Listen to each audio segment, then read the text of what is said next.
മനുഷ്യർ തേടുന്നത് നീതിമാന്മാരെയും വിശുദ്ധന്മാരെയുമാണ്. എന്നാൽ ദൈവം അന്വേഷിക്കുന്നത് പാപികളെയാണ്.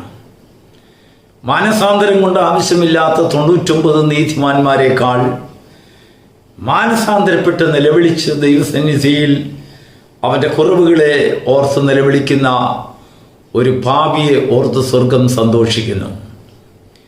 മനുഷ്യരുടെ സ്വഭാവം വ്യത്യസ്തമാണ്. മനുഷ്യർ അവരുടെ കൂട്ടുകാരൻ്റെ, സ്വന്തക്കാരൻ്റെ, സഹോദരൻ്റെ, ദേശക്കാരുടെ, അയൽവക്കക്കാരുടെ എന്തെങ്കിലും ഒരു കുറവുകൾ കണ്ടാൽ നാട്ടിലെല്ലാം പാട്ടാക്കും. താഴ്ച കണ്ടാൽ നാട്ടിലെല്ലാം അവരെ അവഹേളിക്കുന്ന രീതിയിൽ, അപമാനിക്കുന്ന രീതിയിൽ അവരുടെ കുറവുകളെ എടുത്ത് കാണിച്ചു കൊണ്ടിരിക്കും. അതുകൊണ്ട് എന്താണ്, അവരുടെ കുറവുകളെ അറിയുന്നവരുടെ കൂട്ടത്തിലൊന്നും ഒരിക്കൽ അങ്ങനെ തെറ്റുപറ്റിയവർക്ക് കടന്നു വരാൻ കഴിയില്ല. അവർ ഒഴിഞ്ഞൊഴിഞ്ഞു മാറും. മാനസാന്തരപ്പെടുവാനുള്ളതായ ഒരവസരം അവരുടെ ജീവിതത്തിൽ നിന്ന് അന്യമായി പോകും. കാരണം മനുഷ്യരുടെ സ്വഭാവം അങ്ങനെയാണ്. ഈ പ്രഭാതത്തിൽ ഞാൻ നിങ്ങളെ ഒരു വ്യക്തിയെ പരിചയപ്പെടുത്താം. ആ വ്യക്തിയെ നിങ്ങൾക്ക് വിശ്വസിക്കാം. ആ വ്യക്തിയെ നിങ്ങൾ പരിചയപ്പെട്ടു കഴിഞ്ഞാൽ അദ്ദേഹത്തെ വളരെയധികം ജീവന് തുല്യമായി നിങ്ങൾ സ്നേഹിക്കും. സ്നേഹിക്കുക മാത്രമല്ല, നിങ്ങൾ അദ്ദേഹത്തെ നിങ്ങളുടെ ഭവനത്തിൽ കൂട്ടിക്കൊണ്ടുപോകും. അവിടെ പാർക്കുവാൻ വേണ്ടതായ സൗകര്യങ്ങൾ ഒരുക്കും. നിങ്ങളുടെ ഭവനത്തിൽ നിന്നും പോകരുതേ എന്ന് പുള്ളിയോട് നിങ്ങൾ വീണ്ടും വീണ്ടും അപേക്ഷിക്കും. ആരാണ് ആ വ്യക്തി?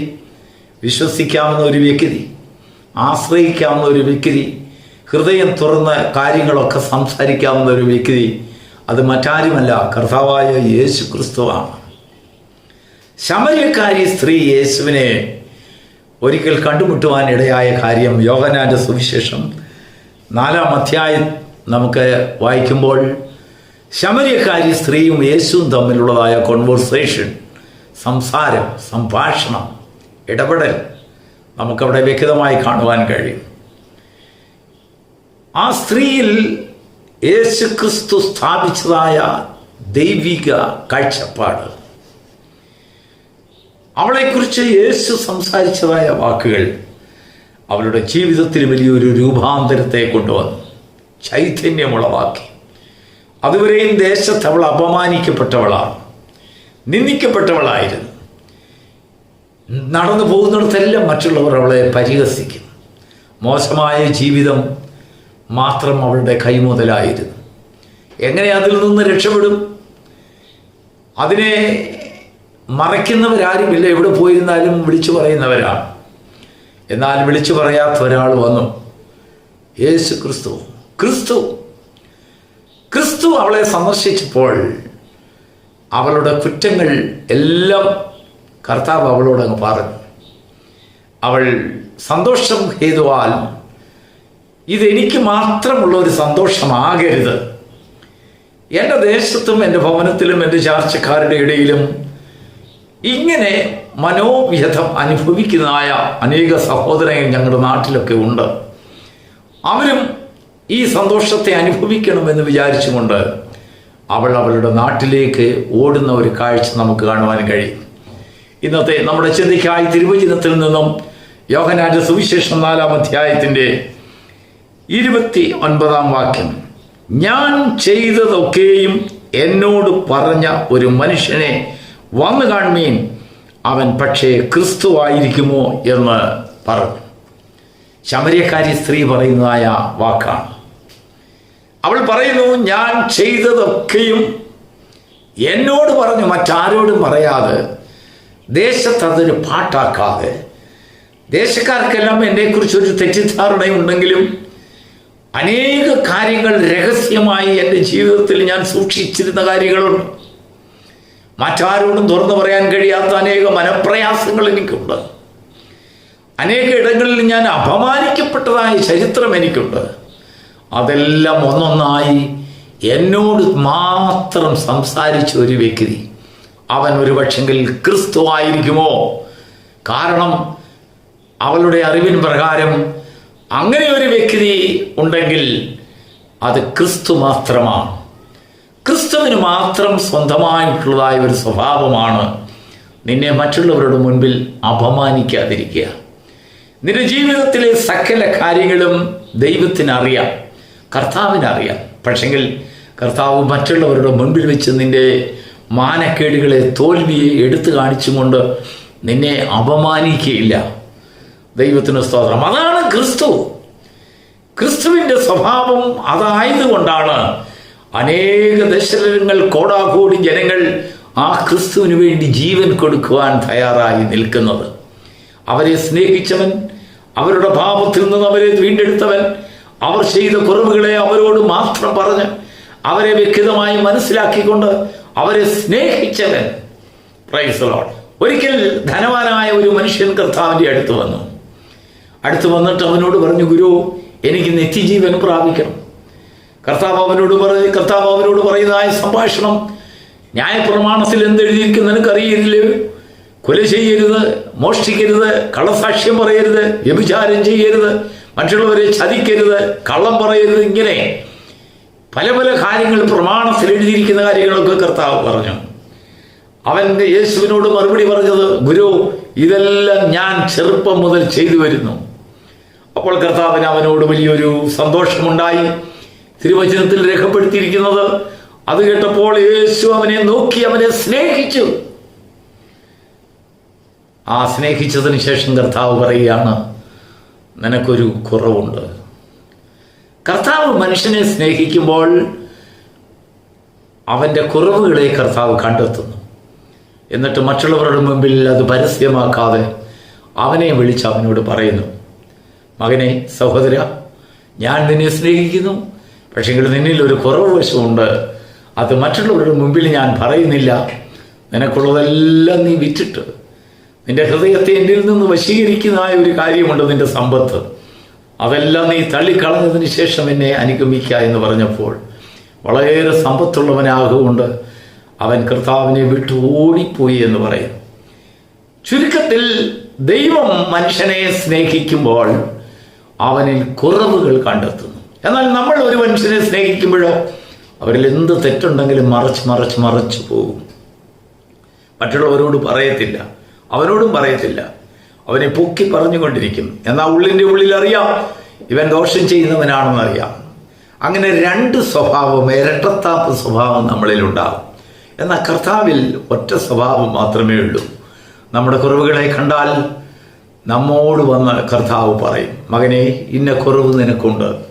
നോക്കൂ, ഇവിടെ ശമര്യക്കാരി സ്ത്രീ കർത്താവ് അവളോട് സംസാരിച്ചപ്പോൾ, അവളുടെ ജീവിതത്തെ വെളിപ്പെടുത്തിയപ്പോൾ, അവൾക്ക് മാത്രം കേൾക്കത്തക്ക രീതിയിൽ വെളിപ്പെടുത്തിയപ്പോൾ, ശിഷ്യന്മാരെ അങ്ങ് മാറ്റി നിർത്തി അവളോട് മാത്രം അവളുടെ ജീവിതത്തെക്കുറിച്ച് വിശകലനം ചെയ്തപ്പോൾ, അവളുടെ ജീവിതം വലിയൊരു നിത്യജീവന്റെ പടിയിലേക്ക് ഇറങ്ങുന്നത് പോലെ അവൾക്ക് തോന്നി. ആ സന്തോഷം അവിടെ നാട്ടുകാരൊക്കെ അനുഭവിക്കണമെന്ന് അവൾക്കൊരു മോഹം. അവൾ ഓടി പട്ടണത്തിൽ ചെന്ന് പട്ടണവാസികളോടും അയൽവക്കക്കാരോടും ഒക്കെ പറയുകയാണ്, വരുവീൻ, ഞാനൊരു മനുഷ്യനെ കണ്ടെത്തിയിരിക്കുന്നു. ഞാൻ ചെയ്തത് അവൻ എന്നോട് മാത്രം എല്ലാം വിശദീകരിച്ചു പറഞ്ഞു. പട്ടണക്കാർ കൂടി കർത്താവിൻ്റെ അടുത്ത് വന്നു. അവനെ കണ്ടുടനെ അവരെന്താണ് പറഞ്ഞതറിയോ? അവനിൽ വിശ്വസിച്ചു, അവന്റെ വാക്ക് കേട്ട് വിശ്വസിച്ചതിന് ശേഷം അതിന്റെ 40-ാം വാക്യത്തിൽ, യോഹന്നാന്റെ സുവിശേഷം 4-ാം അധ്യായത്തിന്റെ 40-ാം വാക്യത്തിൽ എഴുതിയിരിക്കുന്നു, നീ ഞങ്ങളോടുകൂടെ പാർക്കണം, ഞങ്ങളെ വിട്ടു പോകരുത്. കർത്താവ് അവരോടുകൂടെ 2 ദിവസം താമസിച്ചു. അനേകർ കർത്താവിൽ വിശ്വസിക്കാനിടയായി. ശമര്യക്കാരുടെ ഇടയിൽ വലിയൊരു ഉണർവിന് അത് കാരണമായി തീർന്നു. പ്രിയപ്പെട്ട ദൈവത്തിന്റെ പൈതലേ, അനേകം പ്രാവശ്യം നീ പല കൂട്ടുകാരോട് നീ ഇടപെട്ടിട്ടുണ്ട്, പല വ്യക്തികളോട് ഇടപെട്ടിട്ടുണ്ട്, പല സഖികളോട് നീ ഇടപെട്ടിട്ടുണ്ട്. നിന്റെ ഭാര്യയോടും ഭർത്താവും തമ്മിലുള്ളതായ അനേക രഹസ്യങ്ങൾ തമ്മിൽ വിശ്വസിച്ച് നിങ്ങൾ സംസാരിച്ചിട്ടുണ്ട്. എന്നാൽ നാട്ടിൻ പുറങ്ങളിൽ അത് ഫ്ലാഷായി വളരെയധികം ദോഷം ചെയ്തു. നിന്നെ കറപ്പെടുത്തി, അപമാനപ്പെടുത്തി, ദുഃഖിതനാക്കി, ആത്മഹത്യ പ്രേരണം പോലും നിനക്ക് തരുവാൻ അത് കാരണമാക്കി തീർത്തു. ജീവിതത്തിൽ നിരാശയും അനേകം വിധമായിട്ടുള്ള മനോഭേദങ്ങളും അനുഭവിക്കുവാൻ കാരണമായി തീർന്നു. എന്താണെന്ന് അറിയാമോ? നിന്റെ ഹൃദയത്തിൽ നീ സൂക്ഷിച്ചിരുന്നതായ അനേക കുറവുകൾ തുറന്നു പറഞ്ഞതിനാൽ മറ്റുള്ളവർ കണ്ട് നിന്നെ അപമാനിച്ച് ഇല്ലായ്മ ചെയ്യുവാനുള്ളതായ, തേജോവധം ചെയ്യുവാൻ നിന്റെ കുഞ്ഞുങ്ങളുടെ വിഷയം മറ്റുള്ളവരുടെ നാട്ടിലൊക്കെ പാട്ടാക്കി കുടുംബത്തെ അപമാനിച്ച് ദുഃഖത്തിൽ ആഴ്ചയായ എത്ര അനുഭവങ്ങൾ നമ്മുടെ നാട്ടിൻപുറങ്ങളിൽ, നമ്മുടെ ജീവിതത്തിൽ, നമ്മുടെ ചുറ്റുപാടുകളിലൊക്കെ നോക്കിയാൽ അങ്ങനെയുള്ള ജീവിതങ്ങൾ, കണ്ണീരിൽ ആഴ്ചപ്പെട്ടതായ ജീവിതങ്ങളെ നമുക്ക് പലയിടങ്ങളിലും നമുക്ക് കാണുവാൻ കഴിയും. ജീവിതത്തിൽ എത്ര അനർത്ഥങ്ങളാണ് അങ്ങനെയുള്ള ഭവനങ്ങളിൽ നടക്കുന്നതെന്ന് അറിയാമോ?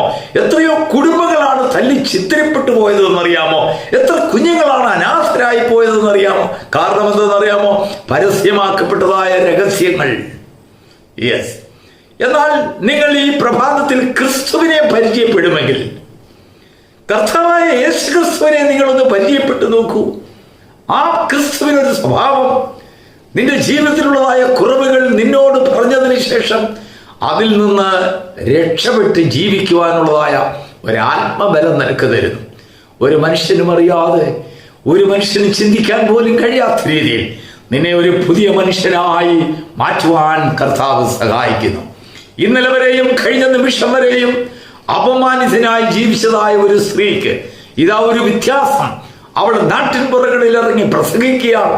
ഞാൻ ഒരുവനെ കണ്ടു, അവൻ ഞാൻ ചെയ്തത് മുഴുവനും എന്നോട് തുറന്നു പറഞ്ഞിരിക്കുന്നു, എന്നോട് മാത്രം പറഞ്ഞിരിക്കുന്നു. എനിക്കതിൽ നിന്ന് വേർപെട്ട് ജീവിക്കുവാൻ അവൻ എനിക്കൊരു പുതിയ ബലം തന്നു. ഈ പ്രഭാതത്തിൽ നിങ്ങൾ അങ്ങനെ ഒരു സഖിയെ, അങ്ങനെ ഒരു കൂട്ടുകാരനെ, അങ്ങനെ ഒരു ദൈവത്തെ, അങ്ങനെ ഒരു പ്രഭുവിനെ, അങ്ങനെ ഒരു നിങ്ങൾക്ക് വിശ്വസിക്കാവുന്ന ഒരു വ്യക്തിയെ നിങ്ങളുടെ ജീവിതത്തിൽ പ്രതീക്ഷിക്കുന്നുണ്ടോ? അത് മറ്റാരുമല്ല, അത് കർത്താവായ യേശു ക്രിസ്തുവാണ്. ആ ക്രിസ്തുവിന് മാത്രമേ നിന്നോട് വിശ്വസ്തത പുലർത്തുവാൻ കഴിയുള്ളൂ. ആ ക്രിസ്തുവിന് മാത്രമേ നിന്നെ സ്നേഹിക്കുവാൻ കഴിയുള്ളൂ. ആ ക്രിസ്തു നിന്നെ സ്നേഹിക്കുമ്പോൾ നിന്റെ ജീവിതത്തിലെ കുറവുകളെ അവൻ കാണുന്നു. അവൻ നിന്നോട് മാത്രം സംസാരിക്കുന്നു. അതിൽ നിന്ന് വേറിട്ട് നിന്നെ രക്ഷിച്ച് നിന്നെ നിത്യജീവനുള്ളവനാക്കി, മറ്റുള്ളവരുടെ മുമ്പിൽ മാന്യനാക്കി, തേജസ്സുള്ളവനായി, നഷ്ടപ്പെട്ടു പോയതൊക്കെയും നിനക്ക് തിരികെ തരുവാൻ, നിന്റെ കുടുംബത്തെ യഥാസ്ഥാനപ്പെടുത്തുവാൻ, നിന്റെ കുഞ്ഞുങ്ങളെ യഥാസ്ഥാനപ്പെടുത്തുവാൻ അവൻ നിന്നെ സഹായിക്കുന്നു. അവൻ നിന്നോട് കരുണയുള്ളവനാകുന്നു. ആ ക്രിസ്തുവിനെ പരിചയപ്പെട്ട ജീവിതങ്ങൾ ഭാഗ്യമുള്ളവർ. ദൈവത്തിന് സ്തോത്രം. കർത്താവായ യേശു ക്രിസ്തുവിനുള്ളതായ വിശ്വാസം നിന്റെ ജീവിതത്തിൽ സമാധാനവും സന്തോഷവും വിശ്വസ്തതയും കൊണ്ടുപോകുന്നു. തകർന്ന ജീവിതങ്ങളെ അവൻ ഒന്നിക്കുമാറാക്കുന്നു. അകന്നുപോയ ജീവിതങ്ങളെ അവൻ വീണ്ടും കൂട്ടിച്ചേർക്കുന്നു. അനാഥമായി പോയ കുഞ്ഞുങ്ങളെ അവൻ ചേർത്തണയ്ക്കുന്നു. ദൈവത്തിന് സ്തോത്രം. മറ്റാരിലും ആശ്രയമില്ലാതെ ഒറ്റപ്പെട്ട് ജീവിതം തകർക്കപ്പെട്ടതായ എത്രയോ ജീവിതങ്ങൾ, അപമാനിക്കപ്പെട്ടു പോയതായ ജീവിതങ്ങൾ ഇതാ കർത്താവിലേക്ക് കടന്നു വരുമ്പോൾ വലിയൊരു സമാധാനവും സന്തോഷവും പ്രാപിക്കുന്നു, സൗഖ്യം പ്രാപിക്കുന്നു.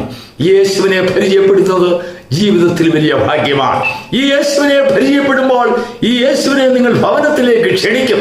എന്നാൽ ഒരു മനുഷ്യൻ നിങ്ങളുടെ ജീവിതത്തിൽ നിങ്ങളുടെ രഹസ്യങ്ങളെ വിളിച്ചു പറയുമ്പോൾ അവനെ നിങ്ങൾ ഇഷ്ടപ്പെടുകയില്ല. നിങ്ങളുടെ ഭവനത്തിൽ അവനെ കൂട്ടിക്കൊണ്ടുപോകുവാൻ നിങ്ങൾ താല്പര്യപ്പെടുകയില്ല.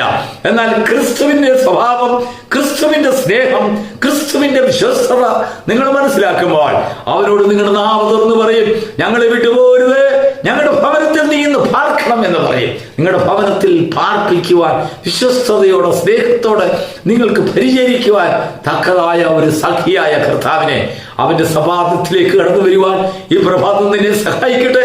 നിനക്ക് നഷ്ടപ്പെട്ടു പോയ സമാധാനവും സൗഖ്യവും സന്തോഷവും നിന്റെ ജീവിതത്തിലും നിന്റെ കുഞ്ഞുങ്ങളുടെ ഇടയിലും നിന്റെ ഭവനത്തിലും നിന്റെ കുടുംബ ബന്ധങ്ങളിലും ഇറങ്ങി വരുവാൻ അത് സാധ്യമാക്കി തീർക്കട്ടെ. God bless U.